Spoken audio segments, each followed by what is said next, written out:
नाचं समर्थन करत नाही हे वर्तन निषेधार्हच आहे. बरोबर आहे. 3 पक्षांचं असलेलं सरकार सध्या राज्यामध्ये अस्तित्वात आहे.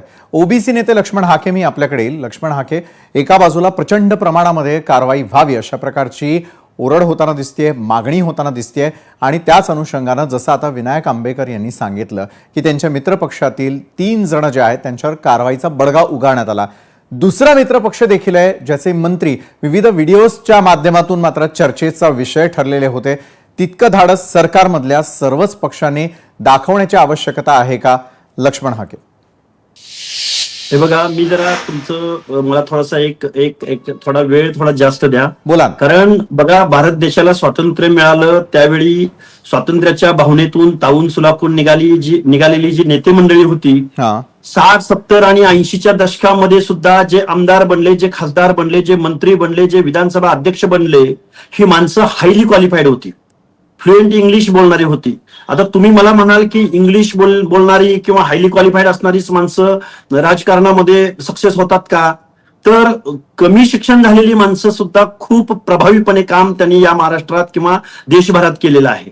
पण आताच्या महाराष्ट्राच्या विधानसभेमध्ये असो, विधान परिषदेमध्ये असो किंवा टोटल कायद्याच्या सभागृहामध्ये मग देश पातळीवर असो, आता मॅन, मनी आणि मसल या गोष्टींना डोळ्यासमोर ठेवून निवडणुका जिंकण्याचं कसब ज्या माणसांच्या अंगी आहे अशा माणसांची चलती आताच्या राजकारणात मोठ्या प्रमाणात आहे.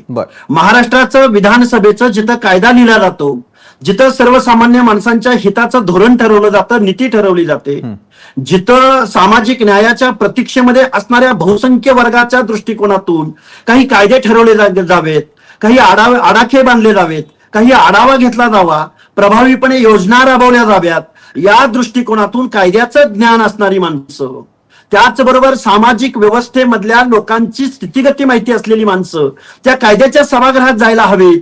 परंतु त्या विधानसभेमध्ये, त्या विधान परिषदेमध्ये तंबाखू म्हणणारी माणसं काय कुठल्या तोंडानं या महाराष्ट्रामधल्या लोकांना, नवीन पिढीला, तरुणांना व्यसनाच्या विरोधामध्ये बोलतील ते सांगा बरं.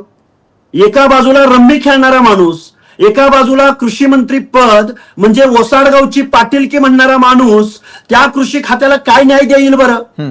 एका बाजूला सोशल जस्टिस, इनजस्टिस हे माहीत नसणारे अर्थमंत्री या महाराष्ट्राला लाभलेले आहेत. तुम्ही म्हणाल लक्ष्मण हाके तुम्ही खूप मोठ्या माणसावर बोलताय आणि खमक्या असणाऱ्या माणसावर बोलताय, पण एका बाजूला या महाराष्ट्रामध्ये सोशल जस्टिस, इनजस्टिस माहीत नसणारा माणूस ज्यावेळी अर्थमंत्री पदावर बसतो त्यावेळी आजारी पडलेल्या कारखान्यांसाठी, आत्ताच्या अधिवेशनाबद्दल बोलतोय मी, आजारी पडलेल्या कारखान्यांना 2000 कोटीपेक्षा जास्त पुरवणी मागण्यामध्ये निधी मंजूर करणारा माणूस, दुसऱ्या बाजूला मात्र ओबीसी प्रवर्गामधून येणाऱ्या महाज्योतीच्या पोरांना पीएचडीची फेलोशिप देत नाही. जो महाराष्ट्राचा गव्हर्नमेंट रिझोल्युशन आहे की जे सारथीला तेच बारतीला, तेच महाज्योतीला तेच तारतीला, पण महाज्योतीच्या विद्यार्थ्यांना मात्र फेलोशिप नाकारणारा अर्थमंत्री, वित्त किंवा नियोजन करणारा मंत्री ज्यावेळी असंवेदनशील पद्धतीनं त्या पीएचडी करणाऱ्या, संशोधन करणाऱ्या मुलांना म्हणतो की तुम्ही पीएचडी करून काय दिवे लावणार आहात, म्हणजे या देशाचं हायली टॅलेंट किंवा या देशाचं संशोधन करणारी मुलं, जे आपल्या देशाचा इंटेलेक्च्युअल क्राऊड आहे, त्या क्राऊडच्या बाबतीमध्ये जर असं धोरण इथल्या अर्थमंत्र्यांचं असेल तर या माणसांचं काय केलं पाहिजे? मला वाटतंय या महाराष्ट्राच्या विधानसभेमध्ये, विधान परिषदेमध्ये भारतीय जनता पार्टीला फक्त तो त्यांचा पक्ष आहे, त्यांचा प्रश्न आहे, मग आमचे सहकारी आहेत. अरे तुम्ही कॅप्टनशिप तुम्ही करताय ना. जर एखाद्या टीम मध्ये जर एखादा खेळाडू जर चांगल्या पद्धतीने परफॉर्मन्स करत नसेल, त्याचा त्या टीमला उपयोग होणार नसेल, त्या टीमचा पराजय होणार असेल, तर त्या कॅप्टनची जबाबदारी आहे की अशा माणसांना टीमच्या बाहेर बसवलं पाहिजे.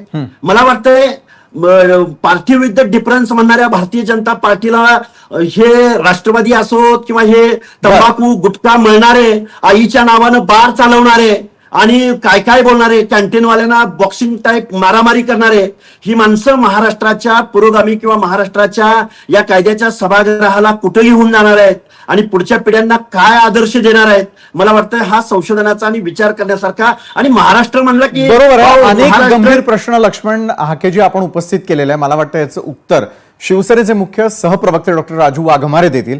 राजू वाघमारेजी, सरकार हे 3 पक्षांचं आहे, 3ही पक्षांची एक मोठी जबाबदारी आहे